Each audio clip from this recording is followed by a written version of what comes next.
कहानी की शुरुआत खूबसूरत बेला से शुरू होती है। बेला के लवर का नाम हैरी था।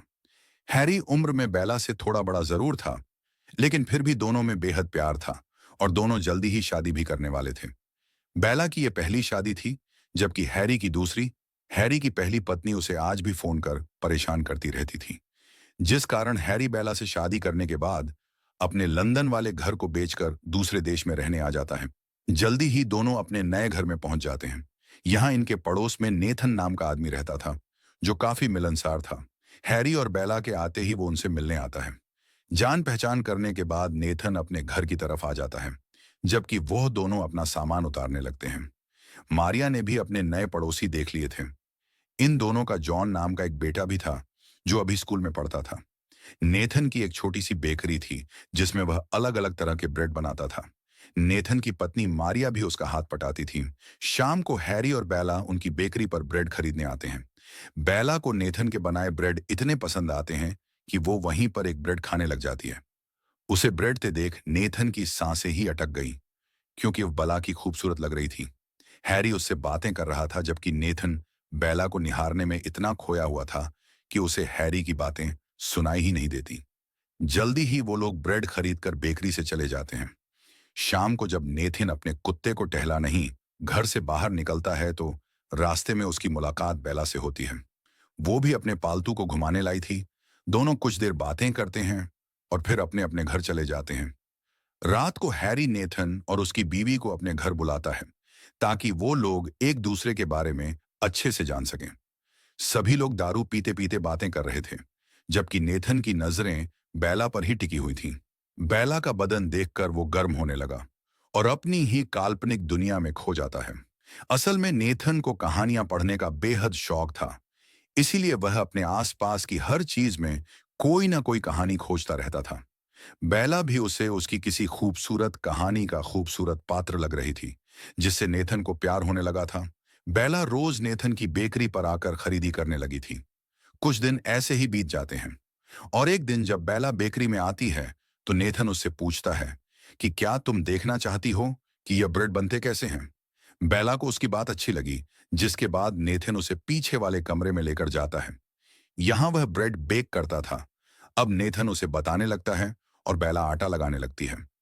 बेला को इस काम में बहुत मजा आ रहा था, क्योंकि इस कमरे में बेकिंग होती थी, इसलिए यहाँ काफी गर्मी थी, जिस कारण बेला अपने कुछ कपड़े उतार देती है, जबकि उसका बदन देखकर नेथन के बदन में खलबली मचने लगी थी। कुछ देर बाद बेला चली जाती है और नेथन अपने परिवार के साथ खाना खाने लगता है। खुद को फिट और जवान रखने के लिए बेला रोज कसरत करती थी। ऐसे ही एक शाम उसकी मुलाकात नेथन से हो जाती है। दोनों अपने अपने पालतू को घुमाने आए हुए थे। कुछ देर बाद जब बेला वहां से जाने लगती है, तो उसके कपड़ों में एक कीड़ा घुस जाता है। वो नेथन से मदद मांगती है, जिसके बाद वह उसकी मदद करने लगता है। बेला को एक जहरीली मक्खी ने काटा था, इसलिए बेला को बेहद दर्द हो रहा था। वो नेथन से जहर निकालने को कहती है, जिस पर नेथन उसे बताता है कि मुझे अपने मुंह से चूस कर जहर निकालना होगा।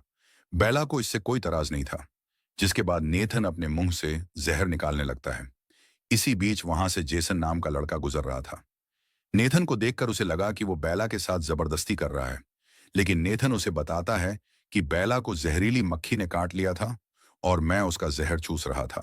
दोनों अभी बात कर ही रहे थे कि तभी बेला बेहोश हो जाती है।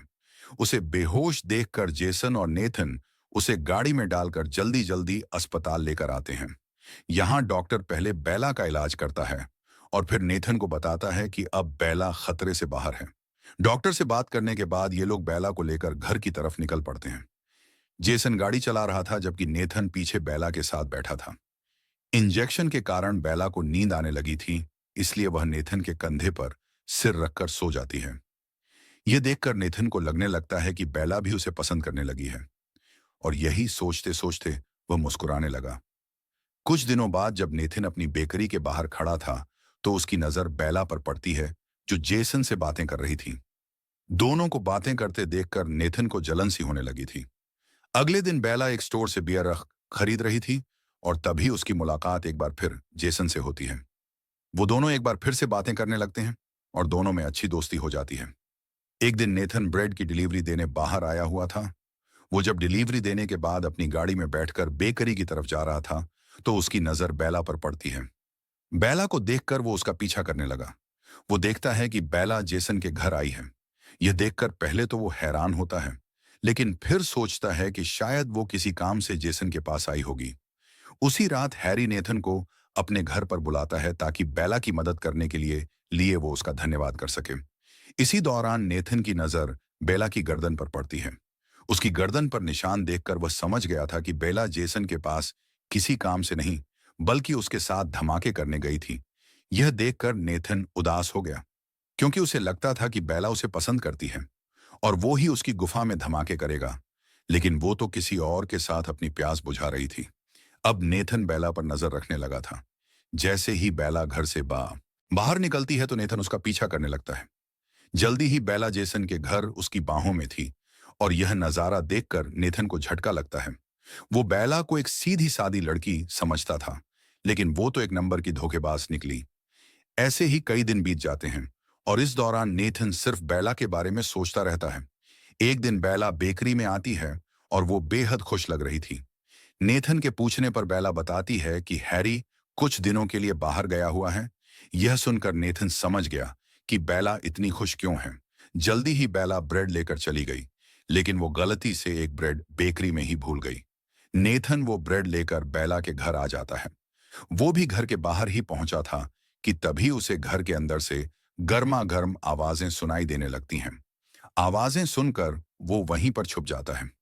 घर के अंदर जेसन बेला की गुफा में धमाके कर रहा था। नेथन उन दोनों को साथ में देख लेता है और चुपचाप वापस चला जाता है। असल में बेला के अंदर बेहद आग थी और एक आदमी से उसका कुछ नहीं होता था। इसीलिए वह हैरी के साथ साथ जेसन के डंडे की भी सवारी करने लगी थी। देखते ही देखते वो रोज जेसन के साथ पानी निकालने लगी।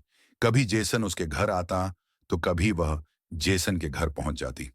कुछ दिनों बाद हैरी काम से वापस आ गया। बेला को देखकर उसे उस पर शक होने लगता है, क्योंकि बेला उसकी तरफ कम ध्यान देने लगी थी। लेकिन वो कुछ बोलता नहीं, बस गुस्से में आकर फिर से कुछ दिनों के लिए बाहर चला जाता है। क्योंकि अब नेथन बेला के साथ कुछ नहीं कर सकता था, इसीलिए वह उसके चक्कर के बारे में अपनी बीवी मारिया को भी बता देता है। अगले दिन जब बेला बेकरी पर आती है तो उसे खुश देखकर मारिया हैरान हो जाती है। उसे हैरी के लिए बेहद बुरा लग रहा था, क्योंकि वो बेला पर बेहद भरोसा करता था, जबकि बेला उसे धोखा दे रही थी। कुछ दिनों बाद जे हमेशा हमेशा के लिए लंदन चला जाता है, जिस कारण बेला उदास रहने लगी। हैरी भी अभी तक वापस नहीं आया था। बेला अब पूरा दिन घर में ही रहने लगी थी, जिस कारण नेथन को उसकी फिक्र होने लगती है और वह उससे मिलने आ जाता है। बेला उसे घर के अंदर बुलाकर चाय पिलाती है। कई दिनों से किसी ने बेला की प्यास नहीं बुझाई थी। वो जानती थी कि नेथन उसे पसंद करता है, इसलिए वह बहाने बनाकर उसके करीब आने की कोशिश करने लगी। पहले तो नेथन को यह सब अच्छा लगता है, लेकिन फिर अचानक वह चला गया और बेला फिर से प्यासी ही रह गई। कुछ दिनों बाद बेला अपनी दोस्त के घर आती है और यहाँ उसकी मुलाकात विलियम से होती है। विलियम बेला को देखकर हैरान होता है, जबकि बेला घर के अंदर आकर पेंटिंग करने लगती है। विलियम बेला का पुराना आशिक था। वो बेला से बात करने की कोशिश करता है, जबकि बेला उसे दूर रहने को कहती है। जब वह उसकी बात नहीं मानता तो बेला अपने घर जाने लगती है। अचानक रास्ते में बेला की गाड़ी खराब हो गई। नेथन भी इस वक्त आसपास ही था और तभी उसकी नजर विलियम पर पड़ती है, जो बेला को पकड़कर बीच रास्ते में ही किस करने लगा था। यह देखकर नेथन बेहद हैरान होता है, क्योंकि वो समझ गया था कि बेला अपनी प्यास बुझाने के लिए किसी के भी साथ शुरू हो सकती है। विलियम अगले दिन बेला से मिलने उसके घर आता है। बेला उसके लिए चाय बनाने लगती है और वो उससे बातें करने लगता है। इसी बीच हैरी भी घर वापस आ गया। वो जब घर के अंदर जा रहा था तो नेथन उसे देख लेता है, लेकिन जितनी स्पीड से हैरी अंदर गया था, उससे दुगनी स्पीड से वह घर के बाहर आ गया और आते ही नेथन से मदद मांगने लगा। अब जैसे ही नेथन घर में आता है तो उसे बेला जमीन पर गिरी हुई नजर आती है, जिसे देखकर नेथन के होश उड़ गए थे, क्योंकि बेला की मौत हो चुकी थी। जल्दी ही पुलिस आकर मामले की जांच कर बेला की लाश को पोस्टमार्टम के लिए ले जाती है और शक के आधार पर हैरी को अपने साथ ले जाती है। रात तक रिपोर्ट आ जाती है और नेथन को पता चलता है कि बेला की मौत गले में ब्रेड फंसने की वजह से हुई है। अगले दिन बेला का फ्यूनरल था। यहाँ नेथन यह बात हैरी को भी बताता है, लेकिन हैरी उसे बताता है कि बेला की मौत मेरे कारण ही हुई है। असल में कल जब मैं घर आया था तो मैंने साले विलियम को बेला के साथ जबरदस्ती करते देखा। इसलिए मैं साले की धुलाई करने लग गया।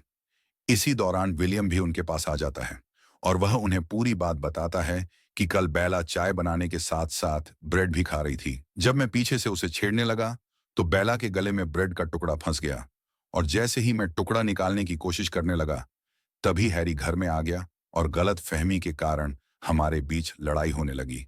हम दोनों को एक दूसरे पर इतना गुस्सा था कि हमने बेला की तरफ ध्यान ही नहीं दिया और दम घुटने के कारण उसकी मौत हो गई। कहानी के आखिर में पुलिस ने हैरी को छोड़ दिया था और इसी के साथ इस कहानी का यही अंत हो जाता है। हमारी वीडियो देखने के लिए बहुत बहुत धन्यवाद। अगर आप ऐसी ही वीडियोस के दीवाने हैं तो प्लीज मेरे चैनल को जरूर सब्सक्राइब करें। मिलते हैं।